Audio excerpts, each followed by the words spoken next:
যারা বয়সে তরুণ, তারা এখন যারা 25, 26, 27, 28 বছর হয়েছে, তারা তো তাদেরকে মনে করে দেওয়া উচিত 2018 সালে কীভাবে নির্বাচন, 2014 সালে কীভাবে নির্বাচন হয়েছে, এটাকে তৈরি করা হয়েছিল সেভাবে।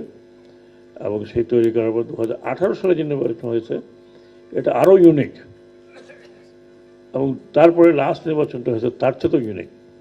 তার মানে আপনি যদি এখন পিএইচডি করতে চান এই নির্বাচনকে কিভাবে নষ্ট করতে হয়, তাহলে বাংলাদেশের বাইরে যেতে হবে না, এখানেই আপনি একেবারে এত মোটা থিসিস লিখতে পারবেন।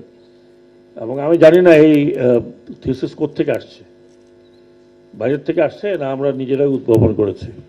তখন আমি বলেছিলাম যে এই নির্বাচন হচ্ছে last nail in the coffin of Bangladesh democracy. তারা যদি এখানে কেউ ওখানে হাজির থাকেন তারা জানতে পারবেন, না হলে আপনার please go into YouTube and you'll find entire what I have shed.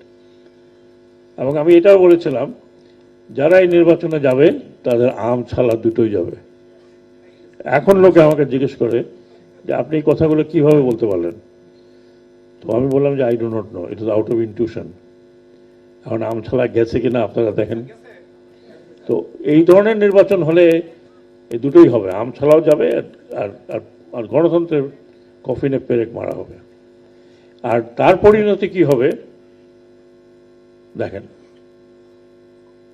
দেখেছেন আপনারা, এটা আমি রিপিট করতে চাই না। তো আমি আশা করি যে আগামী যে ভোট ইলেকশনটা হবে সেই ইলেকশনটা যারা পার্টিসিপেট করবেন দে হ্যাভ টেকেন লেসন।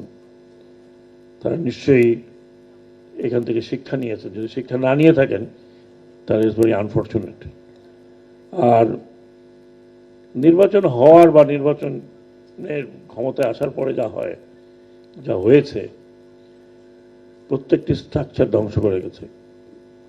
আগে আমি বাইরে থেকে বলতাম, এখন আমি ভেতর থেকে দেখছি। তো আমার আপনাদের কাছে অনুরোধ যে আপনারা আপনাদের ভোটটা যাতে হাইজ্যাক না হয় এটা দেখবেন আগামীতে। এবং আপনারা ভোটার রাইট, আপনার রাইট, এই রাইটটা আপনাকে স্ট্যাবলিশ আপনাকেও করতে হবে এবং করতে হবে